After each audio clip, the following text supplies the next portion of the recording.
कसं होतं, मिळवत्याची लक्ष्मी असते ना. जेव्हा बायका माझ्याकडे येतात आणि पटकन म्हणतात आम्ही काही करत नाही, I am just a housewife, मी फक्त घरी असते, तेव्हा एक अनामिक कळ काळजामध्ये उठते. ती एवढ्यासाठी का बरं ती आत्मविश्वासाने म्हणत नाही 24 तास मी या घरामध्ये राबते म्हणून आमचे हे बाहेर पडतात आणि त्यांच्या गळ्यात हार तुरे पडतात, किंवा 24 तास मी या घरात कष्ट करते म्हणून माझी मुलं बाहेर पडतात, उत्तम मार्ग मिळवतात आणि वडिलांचं नाव मोठं करतात. त्यामुळे पहिल्यांदा आपल्या जोडीदाराला, आपल्या सहचराला ही सवय लावणं फार गरजेचं आहे की जसं तुझं एक मत आहे तसंच माझंही एक मत आहे.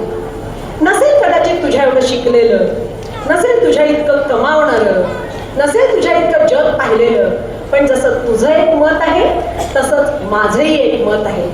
ही सवय त्याला लागली ना की कालांतराने आपल्या मुलांना लागते. जसं वडिलांचं एक मत आहे तसं आईचं सुद्धा एक मत आहे ना, आणि त्या मताचा विचार आपण केलाच पाहिजे.